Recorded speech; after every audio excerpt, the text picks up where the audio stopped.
En este video, que vamos a tratar de que sea lo más breve posible, vamos a compartir algunos de los rasgos o los 5 pasos principales del método de alfabetización propuesto por Paulo Freire para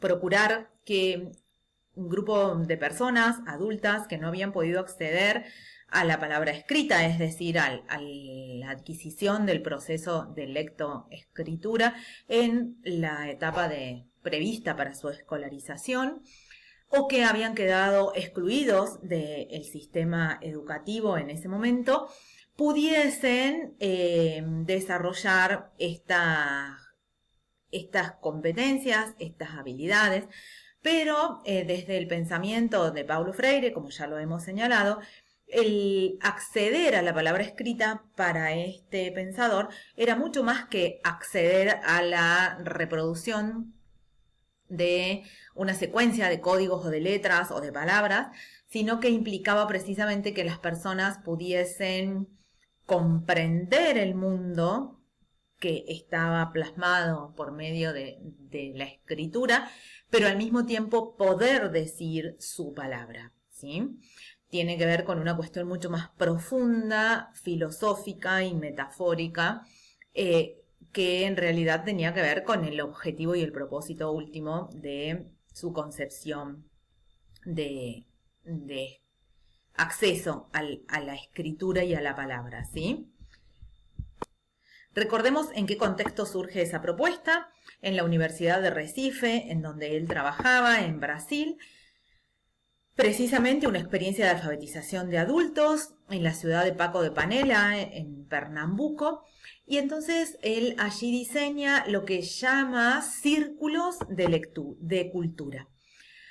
Inicialmente, en la primera experiencia, participaron 5 personas, todas que cumplían la condición de ser adultas y al mismo tiempo analfabetas. Participaron durante un mes de esta experiencia. 2 personas de esas 5 que formaban ese primer círculo de lectura desertaron de la experiencia, pero 3 de esas personas alcanzaron muy buenos resultados y pudieron comprender cuál era la lógica que subyacía al sistema de escritura, ¿sí? Y entonces pudieron comprender cómo decodificar y comprender ese sistema. ¿Cuáles eran o cuáles son las características de esta propuesta? La idea es que a medida que vayamos explicando, vayan tratando de establecer relaciones con la concepción de educación que ya trabajamos en relación a este autor, ¿sí? Se conformaba un grupo de personas, como les señalaba, 5 personas en este caso en particular, a los cuales él denominaba círculo de cultura. Es decir, era un círculo, no había hegemonías ni una arquitectura de mayor jerarquía, ¿sí? Entre personas que estuviesen en un nivel superior o inferior. Y básicamente era un círculo para compartir códigos y conocer sobre los códigos culturales de ese grupo en particular, que se constituía en la unidad básica de todo el proceso, ¿sí? Y entonces el círculo en sí mismo, ese conjunto de personas, ese grupo de personas, era el eje del trabajo y no las personas individuales que formaban parte de ese grupo. Buena parte de la propuesta se llevaba a cabo por medio de intercambios y sobre todo de debates. Recordemos su concepción sobre el diálogo y la importancia de la palabra, ¿sí? Y además los términos habituales de aula, de clase, de escuela, de maestro, de alumnos, no formaban parte de sus discursos. Estos términos fueron sustituidos en la metodología de Paulo Freire por los de círculo de cultura y grupo de adultos, ¿sí? El profesor asumía el rol de coordinador, integrador del grupo. Todas las ideas para generar el material didáctico con el que se trabajaba eran aportadas por la comunidad en el contexto de su propia cultura, y la alfabetización, es decir, la adquisición del código lectoescrito, era el primer momento el momento número 1, si se quiere, de un amplio proceso de concientización, que es la unidad didáctica básica de su propuesta. Recordemos que él tenía como objetivo y como propósito que las personas tomasen conciencia de las condiciones de opresión en las que se encontraban. Entonces, la alfabetización o el momento de adquisición del código era solo un momento o una etapa de todo ese proceso que él había diseñado. Entonces, ¿cómo es la dinámica de ese proceso? Primero, hay toda una etapa de investigación previa, conversaciones informales con miembros de la comunidad, diálogos, registro fiel de todo aquello que dicen por medio de notas que se tomaban en papel y también por medio de registros que se hacían por medio de cassette, ¿sí? De audio. ¿Y qué se investigaba o sobre qué se dialogaba? Trataba de identificar cuáles eran las problemáticas que atravesaban a cada uno de esos grupos, qué necesidades sentían, qué aspiraciones o qué expectativas tenían, cuáles eran su concepción o su visión de la realidad, su grado de capacidad crítica, ¿sí? Y a partir de identificar estas cuestiones, pasaban a la segunda etapa, que era la de elaboración del material con el que iban a trabajar con ese círculo de cultura. Buscaban un lugar que procuraban que no sea la escuela o el espacio edilicio que habitualmente era ocupado por las instituciones educativas formales, ponían a punto ese lugar y organizaban todas esas ideas, esas concepciones, esas cuestiones que se habían compartido por la comunidad en una serie de palabras claves que iban identificando, porque eran los términos que se repetían, ¿sí? Que aparecían con mayor frecuencia, los vocablos, las palabras, y es lo que Freire llamaba el universo vocabular, es decir, todos los vocablos que formaban parte de esa comunidad en particular en la que se iba a alfabetizar. Tenía que ver con aquellas palabras que eran significativas, representativas y con las cuales esa población se identificaba, ¿sí? Y tenían que tener una característica en particular, es decir, que debían cubrir todas las dificultades fonéticas de la lengua, es decir, nosotros tenemos una fonética en el español muy rica y entonces tenía que tener, por ejemplo, sílabas compuestas.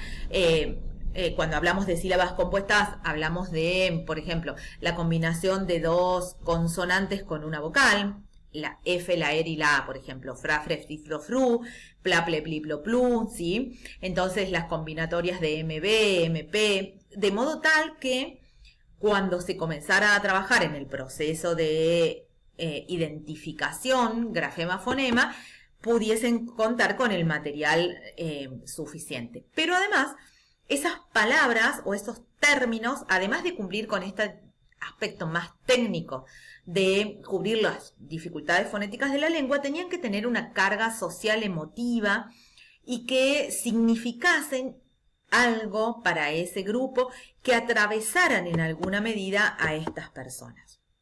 En general, para el método diseñado por Paulo Freire, resultan suficientes unas 16 palabras. Después lo que se hacía era tratar de a cada una de estas palabras hacerle un gráfico, un dibujo asociado.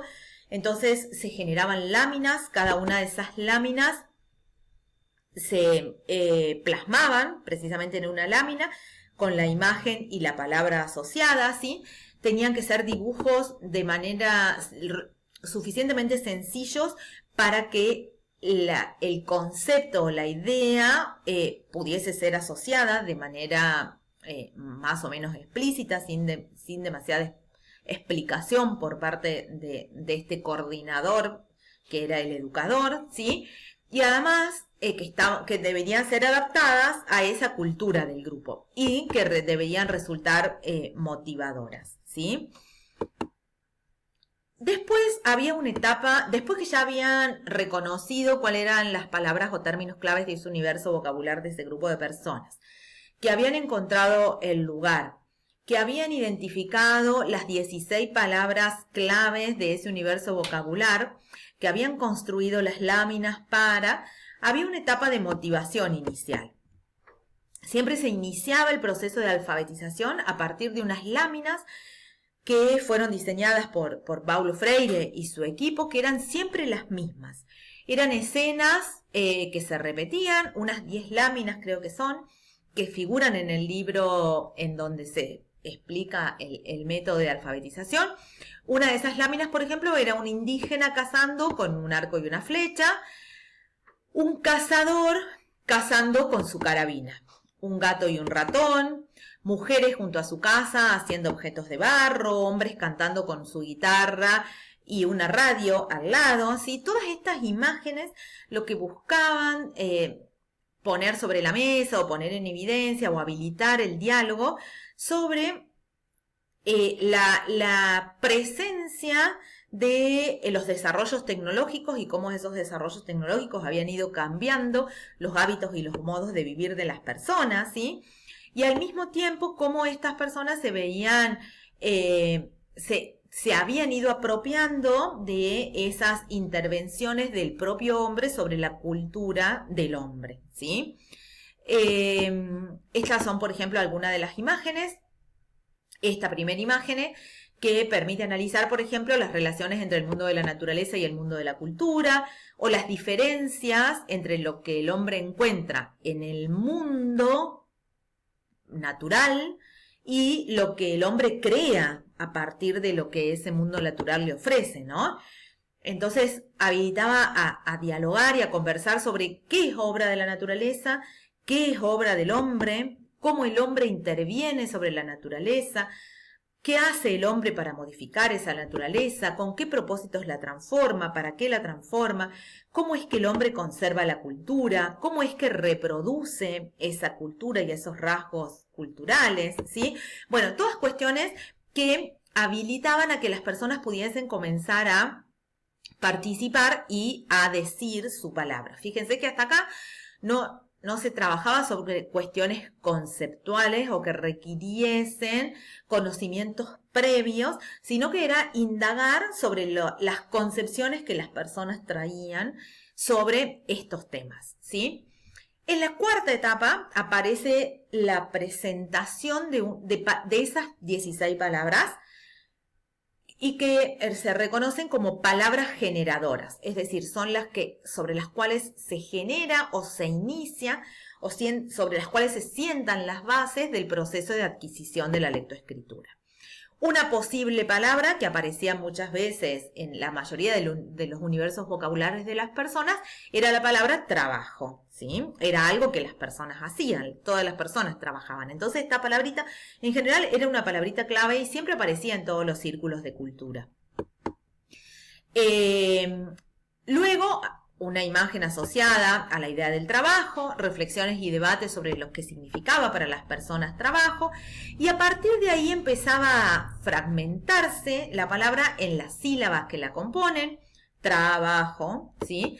Y después, a su vez, se combinaba, digamos, cada una de estas sílabas con las 5 vocales. Entonces aparece ahí el trater tritro tru, brabre bribro bru, jaje jijoju, ¿sí? Y entonces ahí la invitación era construir una ficha de descubrimiento, que así lo llamaba Freire, y empezaba a invitársele a las personas a construir palabras con la combinatoria de estas sílabas. Entonces podríamos pensar a lo mejor combinando alguna sílaba de la segunda línea con la de la última línea, por ejemplo, podría aparecer la palabra brujo o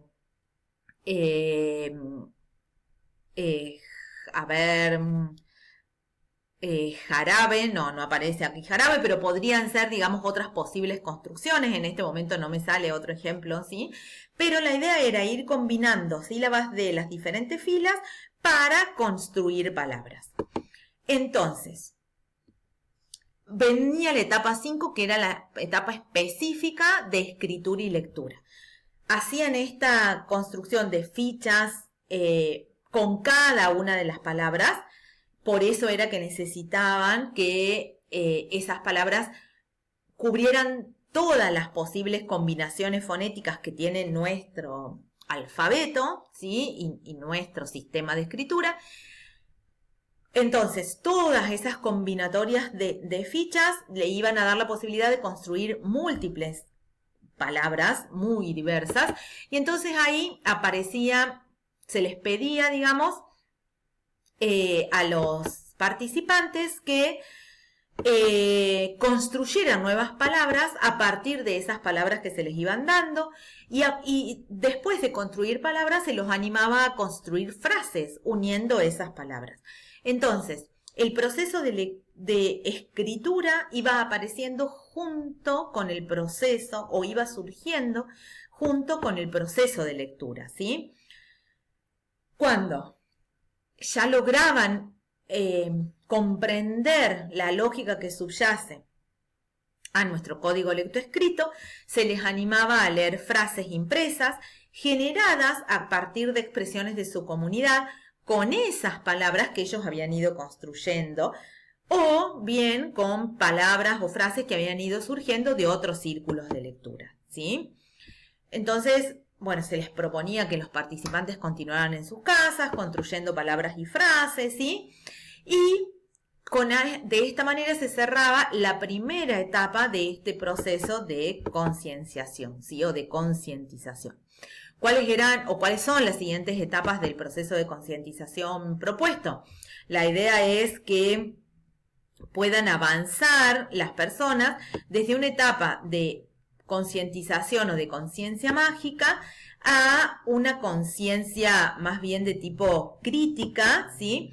Y acá se les presentan los rasgos, digamos, que caracterizan a la conciencia mágica, a la conciencia crítica. Los rasgos de una conciencia mágica es aquella condición en la que las personas suponen que esa situación en la que se encuentran es propia de su naturaleza, de su condición, y no pueden hacer nada para resolver esos problemas que los atraviesan todo el tiempo, ¿sí? Se resignan a su suerte, a esperar que esas condiciones cambien de manera espontánea o solas. Una vez que se empiezan, digamos, a trabajar con las personas en estas preguntas disparadoras, las personas van tomando conciencia de las realidades, y que esas realidades no tienen que ver con cuestiones dadas, naturales, sino que tienen que ver con condiciones estructurales del sistema que se han ido diseñando de esa manera y que van a ser perpetuadas, ¿sí?, por ese sistema. Se va avanzando en mayores grados de conciencia ingenua, ¿sí? El oprimido ya puede reconocer los problemas, pero por ahí solo en términos de individualidad. No termina de entender cuáles son las causas que han originado esas situaciones, no terminan de entender las acciones que ejercen los opresores o el sistema mismo de opresión, ¿sí? Y entonces muchas veces cuando se los invita a pasar a la acción o a diseñar acciones para revertir esas situaciones, adoptan el comportamiento del opresor, ¿bien? Y entonces diseñan acciones que muchas veces tienden a dominar a sus propios compañeros o a otros grupos de pares que se encuentran en su propia comunidad.